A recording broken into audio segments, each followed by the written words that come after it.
আল্লাহর নবী বলেন, তিন ব্যক্তির দিকে আল্লাহ কিয়ামতের ময়দানে তাকাবে না, তিন ব্যক্তির সাথে আল্লাহ কথা বলবে না, তিন ব্যক্তিকে আল্লাহ পবিত্র বানাবে না, তিন ব্যক্তির সাথে আল্লাহ কথা বলবে না, তিন ব্যক্তির দিকে আল্লাহ তাকাবে না, তিন ব্যক্তিকে আল্লাহ পবিত্র বানাবে না। এক নাম্বার শাইখুন জানিন, বৃদ্ধ বয়সে যেই বৃদ্ধ ব্যভিচার করে তার দিকে আল্লাহ তাকাবে না, তার সাথে আল্লাহ কথা বলবে না, এই ব্যক্তিকে আল্লাহ পবিত্র বানাবে না।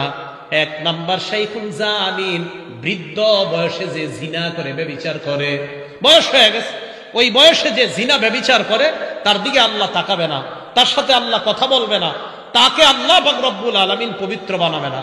দুই নাম্বার ওয়া মালিকুন কাজ্জাব, মিথ্যাবাদী শাসকের সাথে আল্লাহ কথা বলবে না, মিথ্যাবাদী শাসকের দিকে আল্লাহ তাকাবে না, মিথ্যাবাদী শাসককে আল্লাহ পবিত্র বানাবে না। এ হলো দুই নাম্বার।